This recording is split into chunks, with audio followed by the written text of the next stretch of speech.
테피스트리라고 있는데요. 이건 이렇게 실로 그림을 그리는 거예요. 예, 시줄과 날줄을 엮어서 만드는 건데요. 예, 겉에서 보면 앞에서 보기에는 아름다운 그림이지만 뒷면에는 매듭과 실오라기가 복잡하게 뒤엉켜 있습니다. 우리가 발을 딛고 서는 현실도 꼭 테피스트리의 뒷면 같을 때가 있습니다.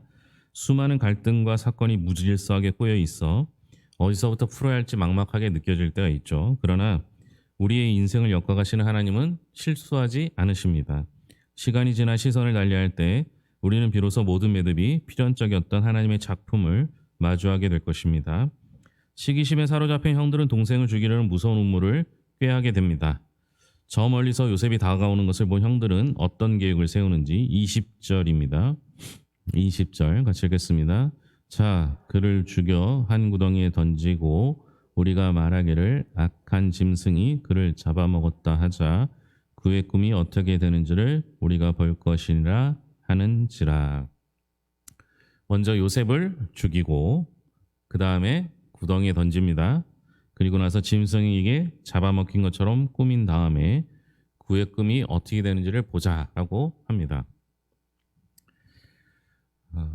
멀리서 요셉이 오는 걸 본 형들은요, 이런 계획을 세웁니다. 여러분, 이게 오늘날 만약 이렇게 살인을 저지르면요, 이건 우발적 범행이 아닌 계획적 범행이 됩니다.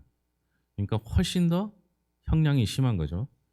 여러분, 형이 동생을 죽이는 정도가 아니에요. 감정적으로 죽이는 게 아니라 동생을 죽이고 은폐하고 그것을 아버지에게 다른 사건으로 만들어서 보고하기로 하고, 그리고 더 나쁜 건 뭐냐, 그의 꿈이 어떻게 되는지를 보자라고 한 겁니다. 형들이 원한 건요, 요셉의 생명이라기보다는 요셉이 꾼 꿈을 못 이루게 하는 게 목적이었던 거예요. 그러니까 그가 그 요셉이 꾸었던 꿈들을 우리가 이제 뭐 이미 다 아시겠지만 그 꿈들이 형들을 조롱했다라고 생각하는 거죠. 그러니까 형들이 그 조롱을 못 참고 어떻게 합니까? 죽이기로 결정하고 은폐하기로 하고 계획적 살인을 저지르는 겁니다. 이유는 꿈을 이루지 못하게 하기 위함인 거죠. 근데 여러분, 우리는 남의 꿈을 짓밟을 수 있다고 생각합니다. 그의 꿈에 지대한 영향을 끼칠 수 있다라고 생각합니다. 그런데 요셉이 꾼 꿈은 결국에는 그를 죽음으로 몰았을지 모르지만 그 꿈을 막으려고 했던 형들의 관계는 오히려 그 꿈을 이루는 시작점이 되어버렸습니다.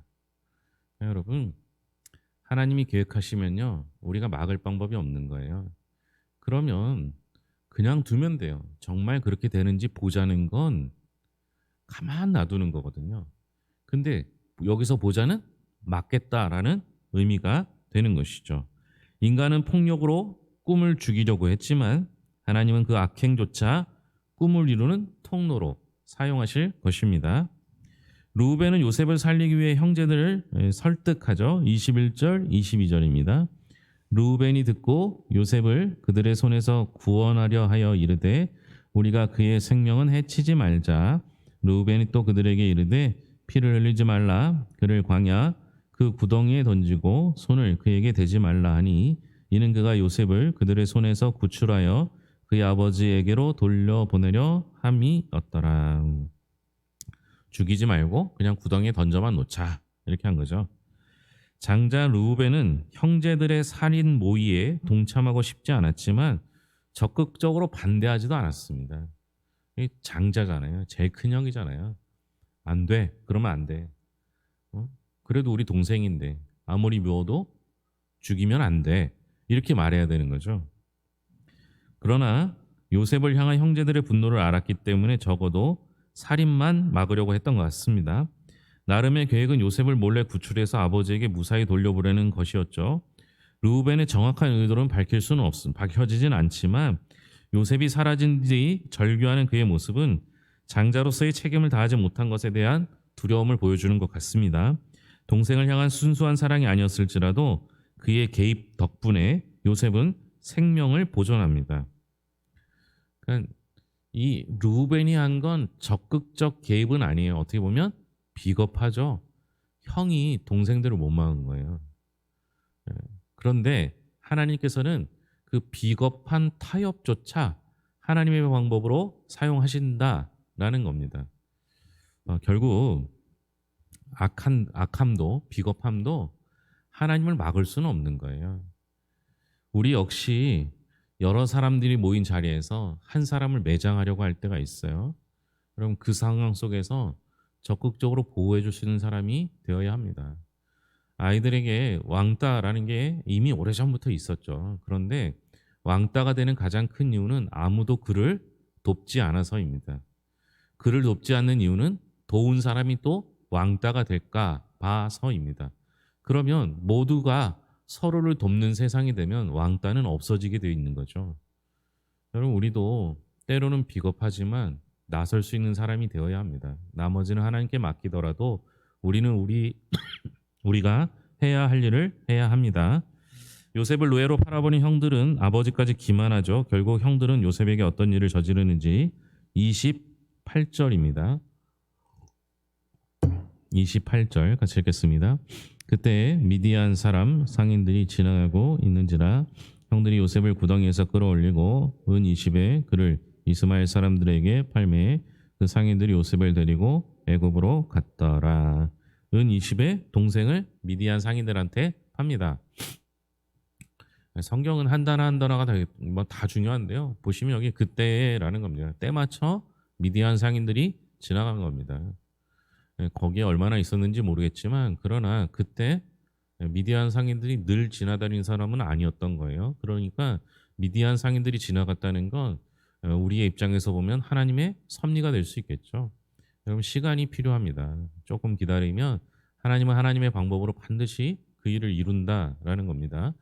그리고 그 미디안 상인들에게 은 20에 팔았다라고 합니다. 여러분, 우리가 지금 생각하면 은 20이면 아마 은 23개를 뜻할 거예요. 그런데 이 당시에는 화폐가 통용되지 않았던 시기였기 때문에 이런 것들은 무게로 답니다. 그래서 세겔이라고 생각하는 건데요. 은 20을 무게를 닫는 거예요. 그러니까 은을 꺼내서 20, 그러니까 우리 말로 하면 20kg 정도, 뭐 20g 이렇게 그 무게를 저울에다 달았던 거예요. 여러분, 이게 그냥 단순히 저울에 다는 게 아니라 동생을 팔 값으로 받는 그 은을 저울에다 다는 거예요. 여러분, 옛날 저울 아세요? 이렇게 생겨갖고 이렇게 돼 있고 여기 추가 있죠, 그죠? 추를 이렇게 옮겨가면서 무게를 재잖아요, 그죠? 이거 이렇게 한 번에 무게를 맞추는 경우가 별로 없어요, 그죠? 예, 요 무게를 맞추기 위해서 덜었다가 채웠다가 이렇게 하잖아요. 이게 흥정인 거예요. 예. 여러분, 동생을 파는 돈을 흥정하는 거예요. 이게 시간이 걸리는 거예요. 그러니까 혹 팔 마음이 생겼더라도 적어도 이 흥정하는 시간 안에 정신을 차리고 팔지 말았어야 했던 거죠. 여러분, 우리 사람은요, 이렇게 악해질 때는 아무 생각도 하잖아요. 남을 괴롭히려고 할 때는요, 뒷일을 생각하지 않고 남을 괴롭힙니다. 이 흥정하는 시간조차 그 몇 초, 몇 분이 얼마나 소중한 시간인지 그들은 그것을 그대로 자신의 생각을 바꾸는 시간으로 활용하지 못합니다. 결국 그 흥정을 통하여 무게를 재는 것을 통하여 사랑해야 할 또는 함께해야 할 동생을 사고 파는 상품으로 만들어 버린 겁니다. 누군가를 인격체인 사람이 아니라 이익을 위한 물건으로 취급하는 순간 그 안에 깃든 하나님의 형상은 처참히 파괴됩니다. 여러분, 우리가 예수 믿는 사람들이 정말 나쁜 짓들을 많이 했잖아요. 여러분, 미국만 해도요, 그 하나님의 나라라고, 하나님이 세우신 나라라고 하지만 노예를 사고 팔지 않았습니까? 여러분, 사람을 사고 파는 거 우리가 요셉이라서 흥분하고 흑인들은 팔아도 되는 거예요. 오늘날 한국에 외국인 노동자들이 와서 일할 때 그들은 일하다가 다치면 버려도 되는 존재라고 생각하는 거예요. 여러분 사람을 이렇게 흥정의 도구, 이익을 위한 도구로 생각하면요. 거기엔 사랑이 사라집니다. 만약 하나님께서 우리를 그렇게 취급하신다고 생각해 보세요. 우리는 이미 버려졌어야 할 사람입니다. 그런데 이것으로 인해 요셉은 씻을 수 없는 상처를 입게 되죠. 훗날에 이것마저 하나님의 뜻이었음을 알게 되지만 그러나 그것을 깨닫기까지는 상처로 남아 있었겠죠. 그런데 하나님께서는 역설적으로 그를 이집트라는 더 큰 무대로 이끄는 서막이 되게 됩니다. 형제들은 요셉의 채석옷에 수염소의 피를 적시고 아버지에게 보여줍니다. 야곱은 어떤 반응을 보이는지 33절부터 35절까지입니다. 같이 읽겠습니다. 아버지가 그것을 알아보고 이르되 내 아들의 옷이라 악한 짐승이 그를 잡아 먹었도다.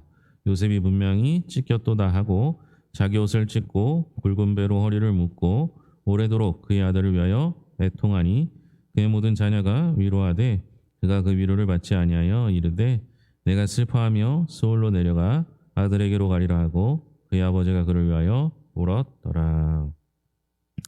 요셉이 짐승이 잡아먹힌 줄 알고 큰 슬픔으로 오랫동안 통곡하며 주변의 어떤 위로도 거절했습니다. 요셉의 형제들은 수염소의 피를 채색 옷에 적셔 아버지를 철저히 속입니다. 야곱은 피 묻은 옷을 보고 요셉이 악한 짐승에게 찢겨 죽었다라고 확신하며 절교합니다. 요셉은 분명히 찢겼도다라는 그의 탄식은 아들의 죽음을 기정사실로 받아들인 참담한 심정을 잘 보여줍니다. 그 야곱은요 편애의 대장이었습니다. 자기도 형 에서를 아버지였던 이삭이 편애했기 때문에 이런 과정을 거쳤음에도 불구하고 요셉은 부인을 편애했고요. 그리고 아들을 편애했습니다. 나머지 11아들은 전혀 보이지 않는 거예요. 끝까지 아들이 이렇게 표현하지 않습니까?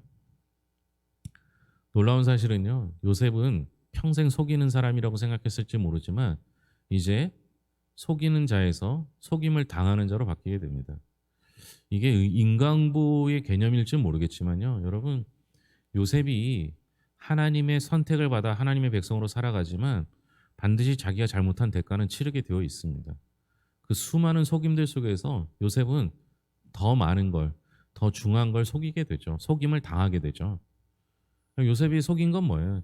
형 에서한테 팥죽 팔면서 속인 거, 아버지 이삭한테 축복권을 가지고 속인 거 2개잖아요.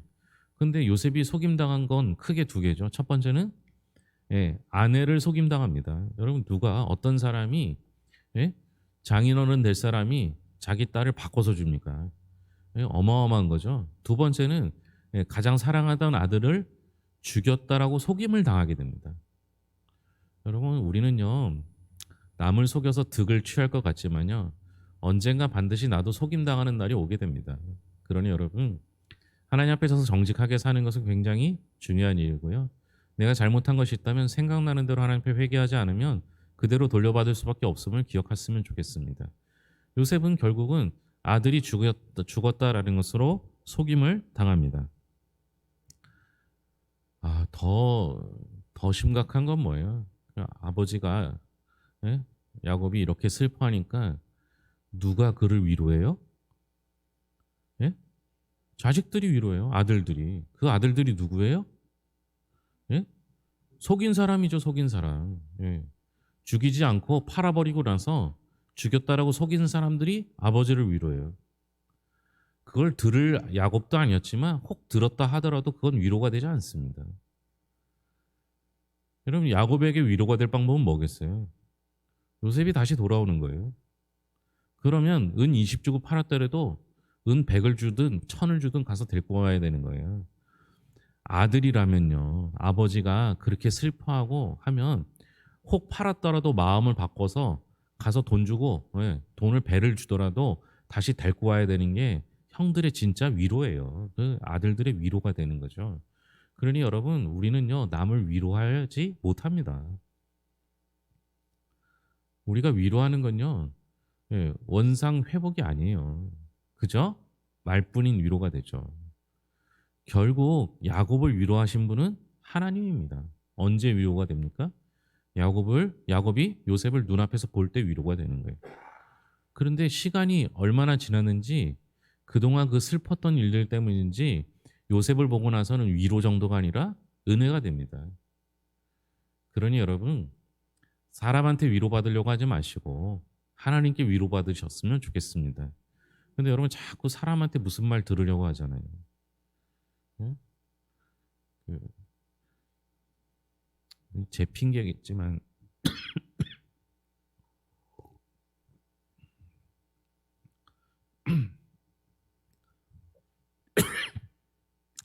교회마다 성도들이 목사님한테 자꾸 칭찬받으려고 해요.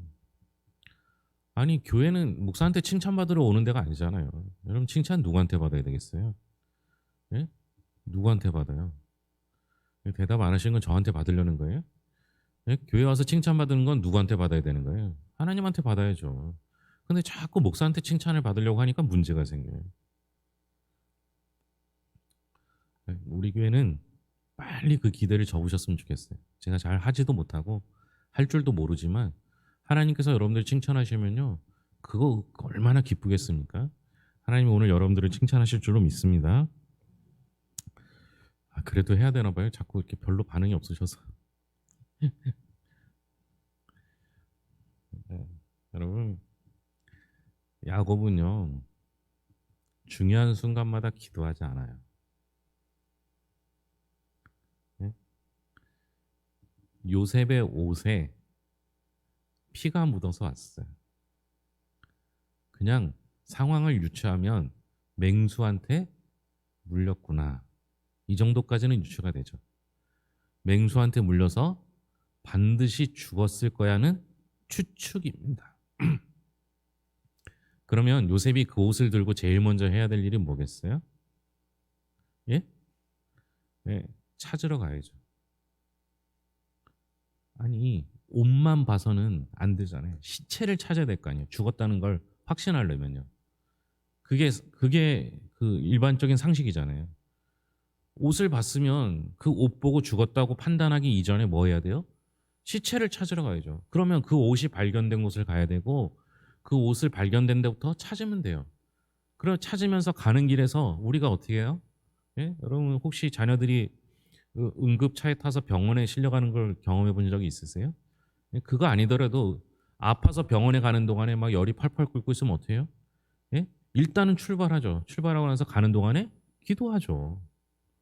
하나님, 요셉이 아무래도 맹수에 몰린 것 같은데 아직 숨이 붙어 있으면 빨리 발견해서 살릴 수 있게 해달라고. 그렇게 기도해야 되잖아요. 근데 야곱은 어떻게 해요? 요셉이 죽었을 거라고 확신합니다. 찾아가지도 않아요. 너무 사랑하면요, 너무 슬프고요. 너무 사랑하면요, 앞뒤가 보이지 않아요. 자녀는 내 것이 아닙니다. 하나님의 것입니다. 하나님께 맡겨야죠. 그 야곱의 안타까운 점이 거기에 있습니다. 요셉을 산 상인들은 그를 또 팔죠. 36절입니다. 같이 읽겠습니다. 그 미디안 사람들은 그를 애굽에서 바로의 신하 친위 대장 보디발에게 팔았더라. 결국 어디로 팔려갑니까? 예, 우리가 잘 아는 바로의 신하 친위 대장 보디발에게 팔았습니다. 우리는요, 이 이야기가 여기서 끝이 아니라는 걸 압니다. 오히려 여기서 시작이라고 생각합니다. 요셉은 아버지의 사랑을 받던 자리에서 노예로 추락했습니다. 그리고 이집트 정치의 중심부인 친위 대장의 집으로 팔려갑니다. 현실은 처참하고 받아들이기 어려우나 요셉의 삶이 완전히 끝난 게 아닙니다. 오히려 예측 불가능한 새로운 장이 시작된 것뿐이죠. 우리는 삶에 닥친 급격한 변화의 의미를 당장 깨닫지 못할 때가 많습니다. 사실 잘 몰라요. 지금 우리는 당장 힘든 것만 보이죠. 그러나 그 고난과 힘듦을 묵묵히 견디어 나갈 때 하나님께서 어떻게 일하시는지를 보게 됩니다.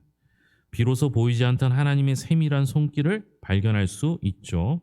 요셉에게 닥친 시련은 결국 거대한 구원 계획을 이루기 위한 신비로운 섭리의 과정이었습니다. 결국 우리는 순간순간마다 고난을 이기게 해달라는 하나님께 기도하는 것과 문제가 생겼을 때 그 문제를 바로 볼 수 있는 정직한 눈, 그리고 삶 가운데서 하나님께서 역사하실 것이라는 믿음 안에서 올바른 삶을 살아가는 게 꼭 필요한 거죠. 그러한 삶을 통해서 우리가 하나님 앞에 바로 설 수 있는 겁니다. 야곱이 몇 가지 실수만 안 했더라도 어, 요셉은 다시 찾을 수 있었습니다. 그런데 결국 어떻게 돼요? 훗날 곡식이 모자라서 그 곡식을 사러 갔을 때 요셉을 발견하게 됩니다. 그런데 그 아픈 순간들이 지나고 나니까 그것은 이스라엘을 구원하시려는 하나님의 계획이었고, 하나님께서 약속을 지키기 위해 애굽이라는 강대국 안에 품으시는 하나님의 방법이었습니다. 그 오랜 시간 지나서 깨닫기보다 지금 하나님의 손길을 경험하면 훨씬 좋겠죠. 그러면 하나님은 다른 방법으로 인도하셨을 겁니다. 결국 우리의 실수, 우리의 잘못은 시간을 더디게 만드는 단점이 있어요. 그러나 어떤 순간에도 견딜 수 있는 믿음이 우리에게 꼭 필요할 줄로 믿습니다. 기도하겠습니다. 하나님 아버지 감사합니다. 야곱은 속이는 자에서 속임 당하는 자가 되었습니다. 형들은 동생을 계획살인을 합니다. 그런 와중에도 하나님의 손길은 비겁한 루벤과 그것을 해석하려는 유다를 통하여 살아나게 되고 노예로 팔리게 되어 이집트까지 저절로 가게 됩니다. 하나님의 손길은 이렇게 대단합니다. 그러나 우리가 하나님의 손길을 깨닫기까지는 시간이 필요한데 그 시간을 잘 견뎌낼 수 있는 믿음도 주시옵소서. 예수 사랑 큰 잔치가 시작되었습니다. 하나님 아버지, 우리 마음에 다시금 구령의 열정을 허락하여 주시옵고 주변의 사람들을 살피게 하여 주셔서 아직 예수 믿지 않는 많은 이들을 발견하게 하시고 그들을 위하여 기도할 수 있도록 돌보아 주시옵소서. 오늘도 주의 전에 나와 함께 예배하는 이들에게 주께서 은혜 내려주실 것을 믿으며 모든 것을 예수님의 이름으로 기도합니다. 아멘.